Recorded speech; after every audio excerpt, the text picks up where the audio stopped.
ora whānau nau mai, hoki mai ki tōku reo. Ko rai mōna taku ingoa. Kia ora koutou katoa, ko raukura taku ingoa. Welcome to TŌKU Reo, the TV show that gets you learning te reo Māori at home. That's right, e hoa mā. And if you were watching yesterday, you'll know what we're going to cover today. Asking where someone's home is. Kai hea tō kāinga. As well as a recap on that grammar point, we're going to have a look at the words that were in our kupuho section yesterday. And we've even got some new exercises for you to try.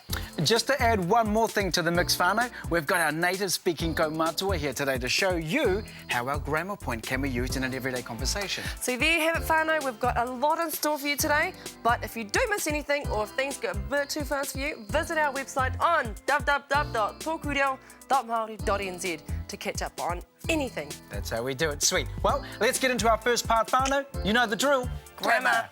Good grammar. Up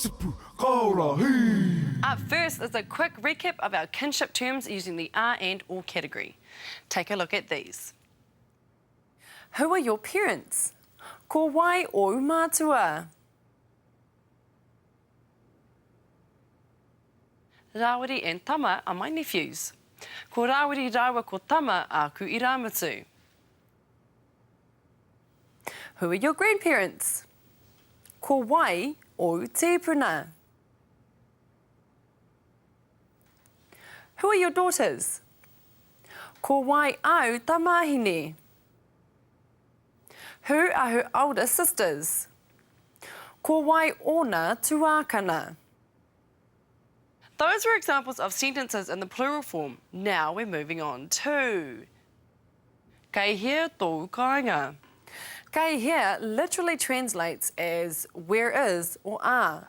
We use tō for your and kāinga means home. Kei hea tō kāinga. Tō can also be used to mean your. Let's have a look at some examples to refresh your memory. Kei hea tōna kāinga. Where is her home? Kei o te poti, tōna kāinga. Her home is in Dunedin. Kei hea tōku kāinga. Where is my home?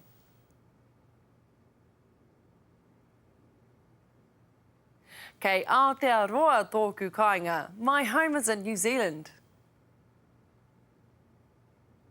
Kei hea tōu kāinga. Where is your home? Kei o tautahi tōu kāinga. Your home is in Christchurch.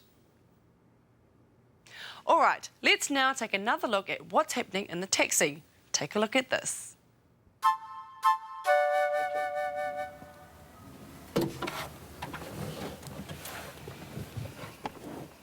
Could you take me home, please? Ai, kei te pai. Kei hea tō kāinga e ho? It's just over by the sports grounds. Okay. Ki te pēhea koe? Ki te ngiengi. Been trying to finish an assignment. It's due tomorrow. Ah, are you a student then? Yeah, aye. Why's that? You can get a student discount. Oh, cool. All right. Well, slight change of plans then. We'll stop in at my mate's house first. Is that okay? Yep, sweet. Kei hea tōna kāinga. Kei papakura tōna kāinga.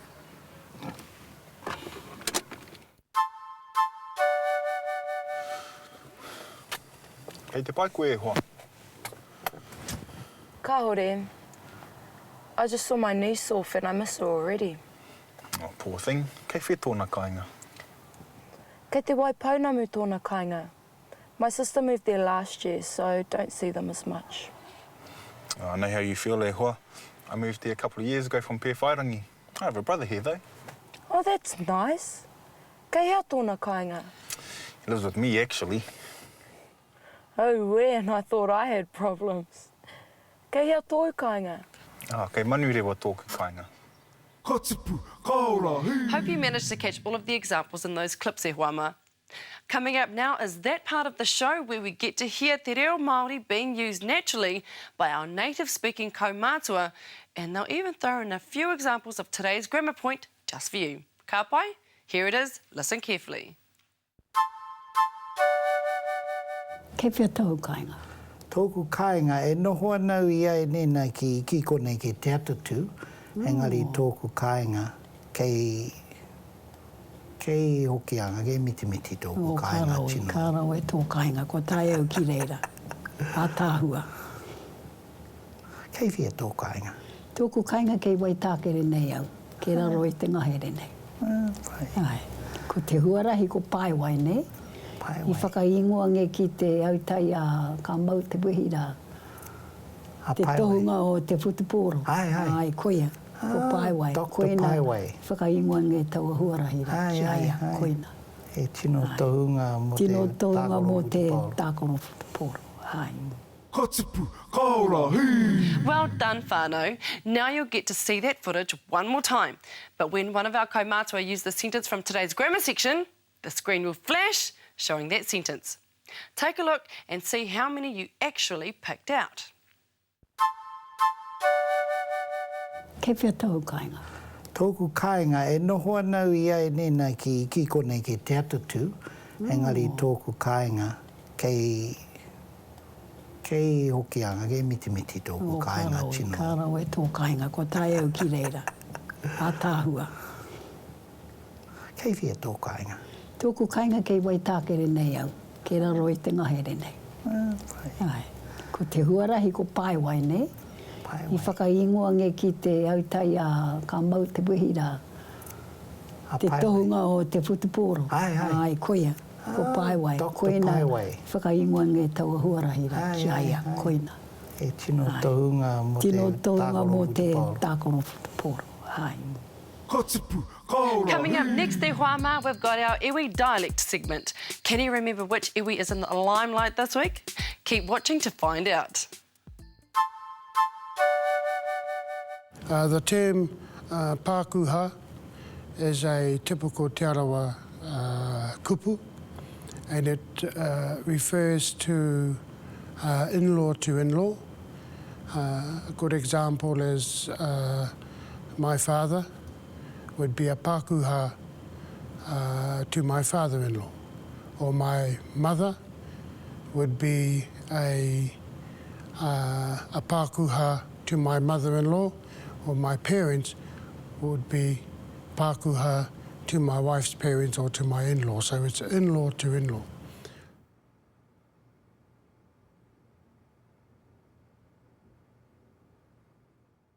Katipu, kaurahi! Katipu, kaurahi! To reinforce what you're learning on TŌKU Reo at home, visit our website at www.tkureo.maori.nz. On the homepage, you'll find a link to episodes. Find the episode you'd like to swat up on and click it. Here you'll find a summary of what's in that episode, as well as a list of interactive exercises down the right-hand side. Here's an example. Back at the homepage, you'll also find links to the other Te Whanaku resources, more exercises, a forum for TŌKU Reo viewers, and a free online Māori dictionary. Have fun, kia ū! Katipu, kaurahi! No mai, hoki mai. Welcome to the vocab section here, karema. This section is all about you learning new words to add to your vocabulary. But I'm here to give you a hand and, of course, have a bit of fun in the process. All right. Just like always, you'll get to hear the pronunciation of the word first, get the English translation, and then you'll see what it looks like. These should actually look familiar, whānau. O tautahi. Christchurch. O tautahi. Roto. Inside. Roto. Kemureti. Cambridge. Kemureti. Te ika a Maui, North Island. Te ika a Maui.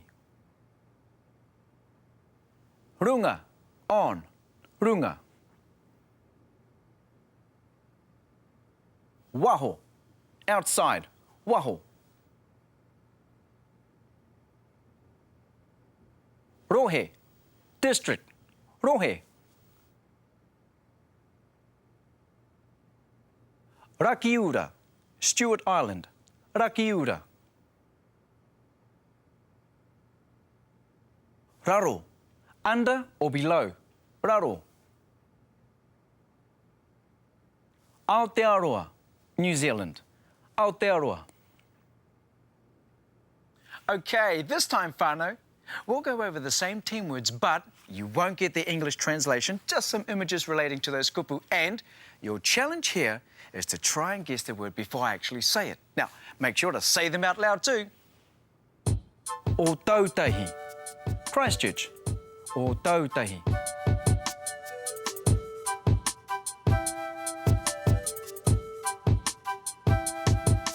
Roto.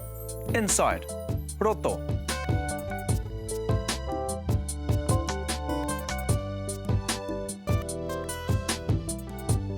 Kemureti, Cambridge, Kemureti.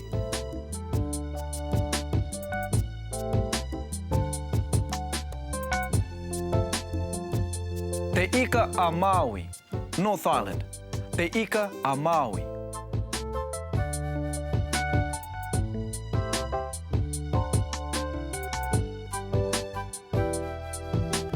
Runga, on, runga.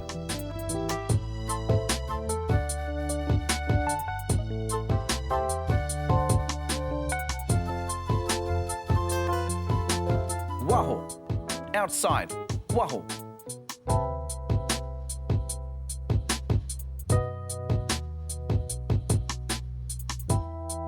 Rohe, district, Rohe.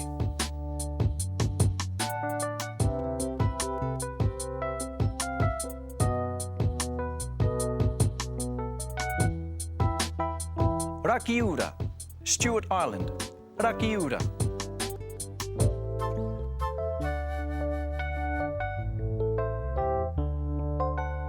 Raro, under or below, raro.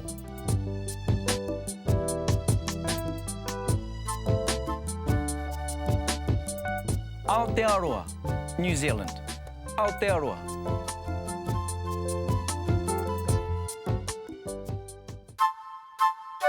Ka hanga huri koaro nā ho te lolo i ngā ingoa a te Māori mō ngā wāhi o te whenua ni. Muhano ki tātou, ko Rakiura, ko te Waipounamu, ko Tika Maui, hui katoa ne mautere e toru ko Aotearoa e horani. Rangi, ki te Pākehā, a pōneke la ko raro ke tera. Ina haere pera koe, ko raro tera.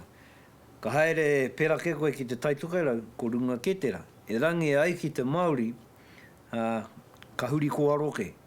Ko pōneke, ko runga ke tera. Ina haere pera koe, mehe mea no pōneke koe, ko te kore runga hau i te kainga, no runga koe.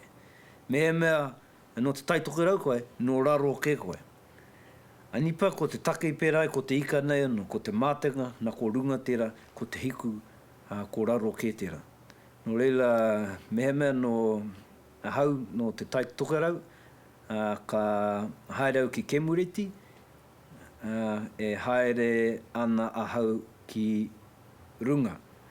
Ka haere au ki o tautahi, hoi no haere ana ki te Waipounamu. E rā rohe. Ko roto, me waho, ko roto, ko te tuawhenua, ko waho, ko te moana. Me pēha no te takata e kore e pōhehe. Kia ora tātou. So who managed to hear the most? Now you get to see the same footage, but this time you get to check how many you managed to pick out and if what you heard was actually a new word from our vocab section and not one you just made up. To help you out a little, you'll see the word pop up on screen each time our native speaker used one from today's vocab section. Let's have another look. Ka hanga huri koaro nā ho te lolo i ngā ingoa a te Māori mō ngā wāhi o te whenua ni.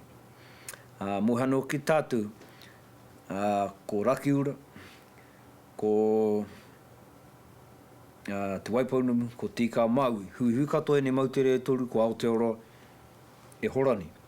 Rangi, ki te Pākehā, a pōneke la ko raro ke tera. Ina haere pera koe, ko raro tera. Ka haere pera ke koe ki te taitukairau, ko runga ke tera. E rangi ai ki te Māori, ka huri ko aroke. Ko pōneke, ko runga ke tera. Ina haere pera koe, mehe mea no pōneke koe, ko te kore runga hau i te kainga, no runga koe. Mehe mea no te taitukairau koe, no raro ke koe. Anipa ko te take i pērai, ko te ika nei anō, ko te mātenga, na ko runga tērā, ko te hiku, ko raro kē tērā. No leila, mehemea no hau no te tai tokarau, ka haerau ki Kemureti, e haere ana a hau ki runga. Ka haerau ki o tautahi, hoi no haere ana ki te Waipounamu. E rā rohe. Ko roto, me waho, ko roto, ko te tuawhenua, ko waho, ko te moana. Me pēha no te tangata e kore e pōhe. Kia ora tātou. Ka tipu, ka ora, hī! Awesome job, whānau. Just to finish off the vocab section, we're going to take you back a little to see if you can remember some vocab that was introduced a few weeks ago. See if you can remember these 10 kupuhau. And don't forget, if you say them out loud with me, it'll help with your pronunciation. Here we go, whānau.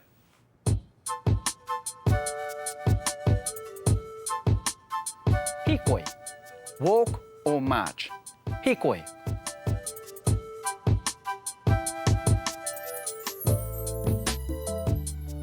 Oma, run. Oma.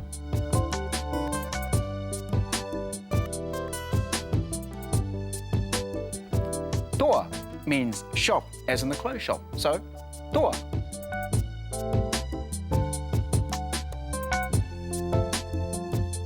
Putia, butcher or butcher's shop. Putia.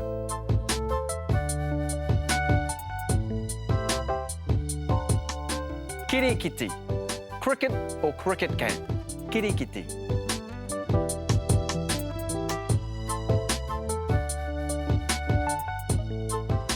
Kura, school, as in high school. Kura.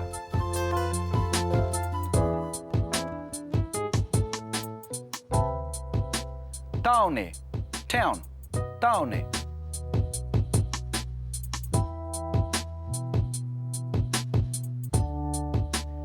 Whare pikitia, picture theatre or cinema. Whare pikitia.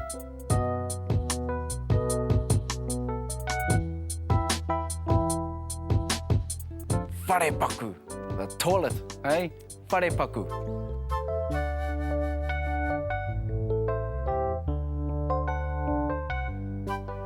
Feeder, field, feeder. Ka tipu, ka ora, hī! We've wrapped up yet another vocab section. Coming up after the break, we've got our exercise. Here's Te Taura Whiri i Te Reo Māori and our word of the week. You know, the word taxi is not the nicest of words to try and transliterate into Māori. That is to say, tekehi, the more commonly used word for taxi. It's one of those words where if you're not careful, you might end up saying the wrong thing and offending someone.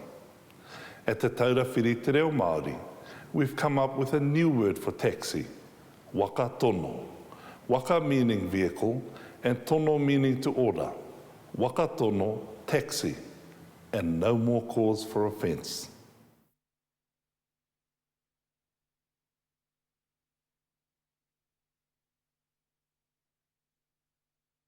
Ka tipu, ka ora, hī! Ka tipu, ka ora, hī! To access the podcast, go to www.tōkureo.māori.nz and click on episodes. Choose your episode and move the mouse to the right-hand side of the screen where you'll find a link called Podcast.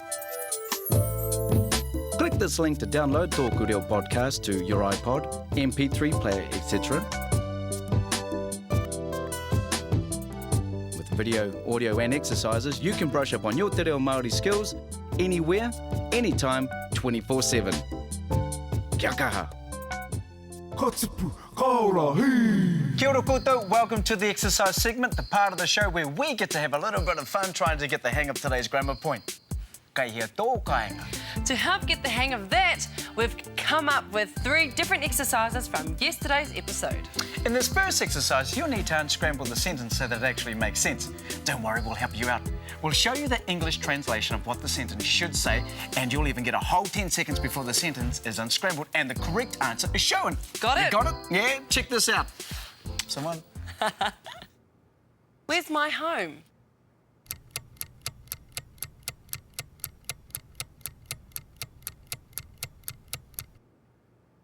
10 seconds is up. Ta-da! And the correct answer is... Kei hea tōku kāinga. So, there you have it. Now it's over to you. Where is his home?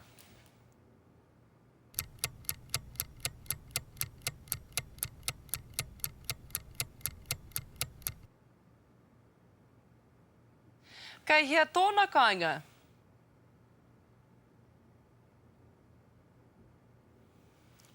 My home is in Christchurch.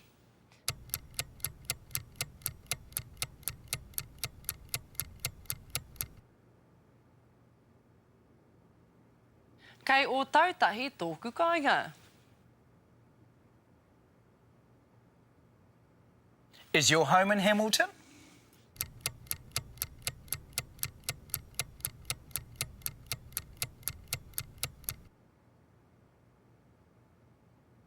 Kei kirikiri roa tōu kāinga.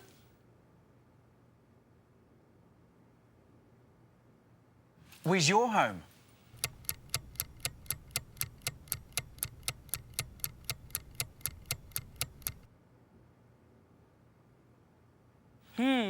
Kei hea tōu kāinga.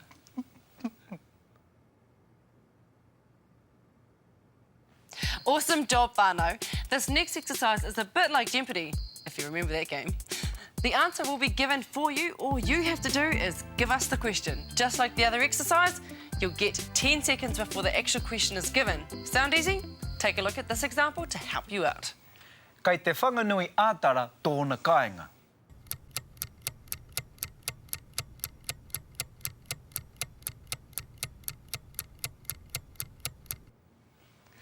Kei hea tōna kāinga. Kei kirikiri roa tōna kāinga.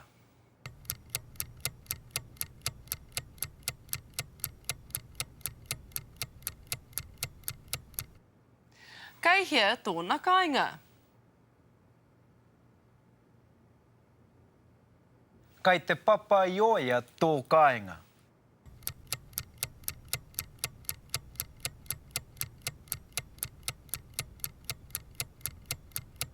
Kei hea tōku kāinga.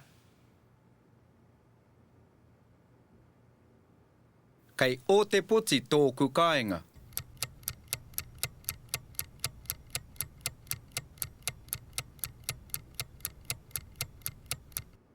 Kei hea tōu kāinga. Kei o tautahi tōku kāinga.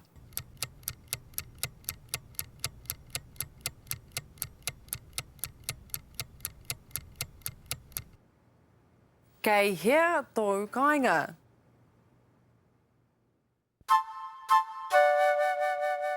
Tēnā nō koutou katoa. As the need arises, every language borrows words from other languages that they come into contact with. Usually they are changed a little to fit into the sound system of the new language.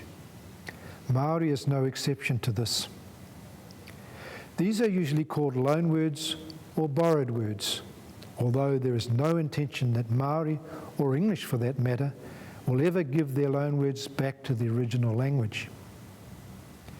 In the early stages, you will probably find it easier to learn loanwords than other words because of their similarity with English. However, be aware that loanwords do not necessarily have the same meaning, range of meanings, or even be used in the same way as the original word. Wiwi is a Māori loanword for France or French, but it obviously does not mean that in French, from which it was borrowed.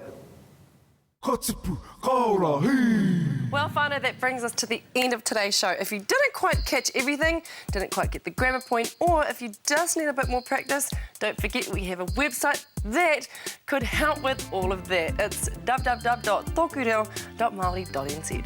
That's the one, too much right, sis. Keep up the great mahi, and both Raukura and I will see you here tomorrow. Whānau, you know how we end it here. Kia mau. Kia au. Ki tōku reo.